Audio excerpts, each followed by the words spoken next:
Hi, my name is Dr. Tarek Sobh. I am the Senior Vice President for Research and Graduate Studies and the Dean of the School of Engineering at the University of Bridgeport. University of Bridgeport has had a very strong tradition of scholarly activity. We have always been known to actually cater to mostly professional, graduate and pre-professional students throughout our 85 plus years history. As of recent, there has been a significant surge in our scholarly and research activities, in addition, of course, to our industry involvement. We work with probably more than 700 companies, regionally and locally, on research and development projects. Our faculty are world-renowned researchers in their areas of expertise and interest, spanning disciplines like computing, engineering, nanotechnology, biomedical engineering, management, and many others, including the health sciences. And as of the last 3 or 4 years, we have been actually awarded many significant accolades in terms of winning competitions, both at the graduate and the undergraduate level, and also in terms of recognition of the work of our faculty. Many of them have won Best Paper awards, many of them have acquired millions of dollars in research funding that the university actively uses to support its graduate and undergraduate student population. Our work with industry also is very, very significant. More than 85 to 90% of our students, both at the undergraduate and graduate level, actually do co-ops and internships before they graduate, which is probably a record within the state of Connecticut, if not within the New England region. Also, in many cases, we partner with companies to establish high-tech businesses. The university is actually home to the very first high-tech incubator in Fairfield County. We have now 4 companies that actually reside in the incubator, and the university also is part of 2 companies that actually have been established in the last 2 years within the areas of software engineering, biomedical engineering, and also within the area of scientific computing and biometrics.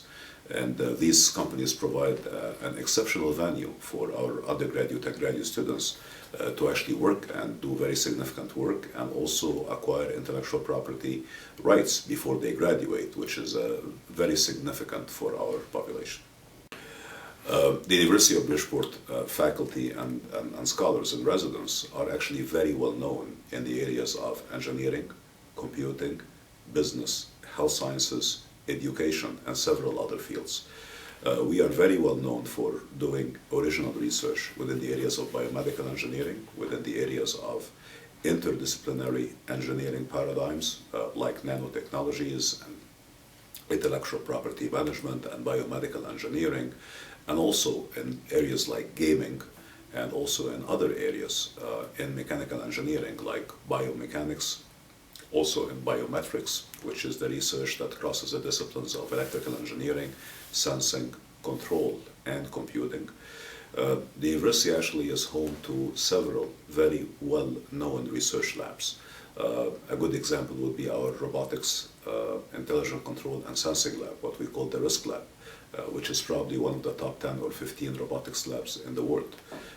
That lab, as an example, has graduated over 400 students at the undergraduate and the graduate level in the last 15 years, and probably has generated more than 500 scholarly publications, in addition to acquiring several millions of dollars in research funding from the government, from foundations, and from also the US Army, which has helped support many activities in UB.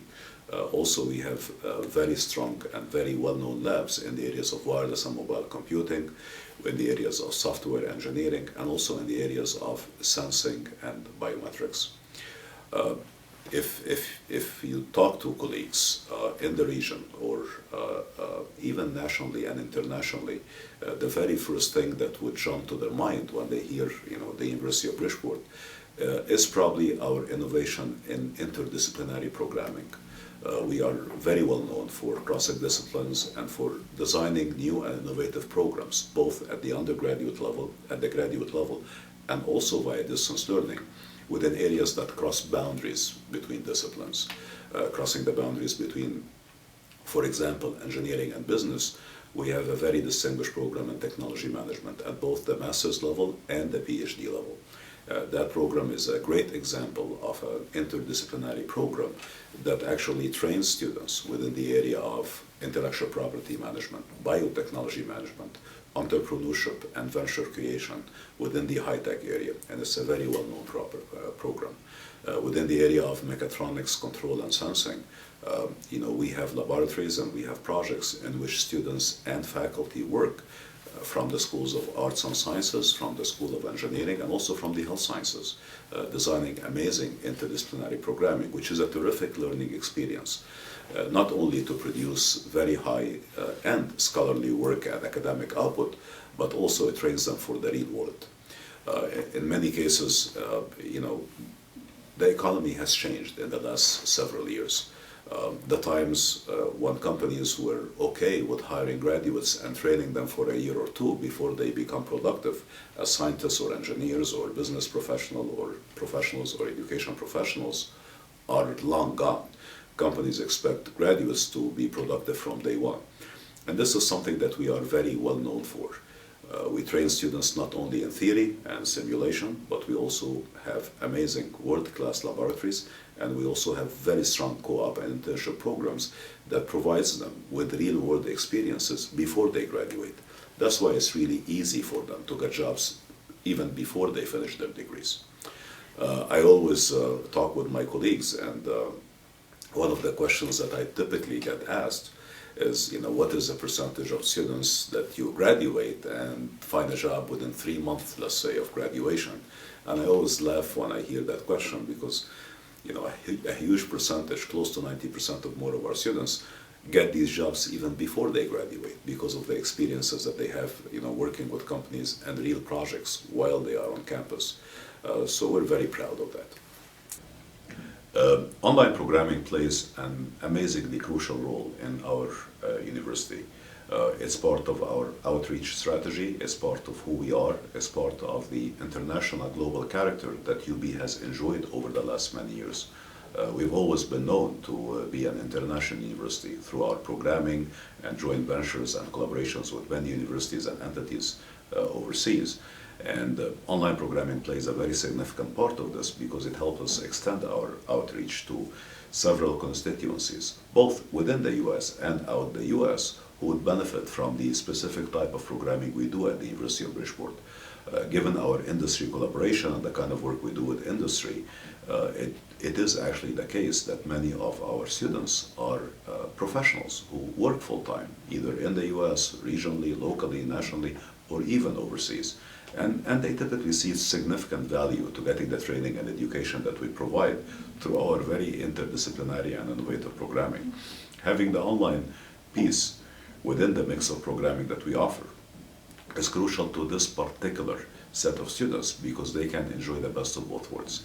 They can continue on with their career, they can continue on working on the projects and the kind of things that they are actually doing, while at the same time acquiring very high-end, world-class education at the University of Bridgeport that allows them to progress and further their career and reach their objectives.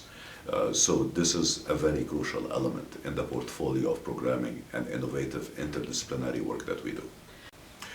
Online programming is very important to us for many different reasons. First of all, we have a set of professionals who are in many different disciplines, including education, health sciences, engineering, and business, who are always wanting to acquire knowledge and to actually go through our programming, particularly the interdisciplinary programming that can make a huge difference to their careers, but simply cannot be on campus, 4 days a week, or 3 days a week, or 5 days a week. And for us, being able to reach this particular set of students and be able to work with them is not only gratifying to us, but it helps us build our outreach, in many different areas. We've also been working in some technical areas on having things like laboratories online. We have been working on trying to make all, if not most, if not all of the resources that are available to our on-campus students be completely and fully available to our off-campus students.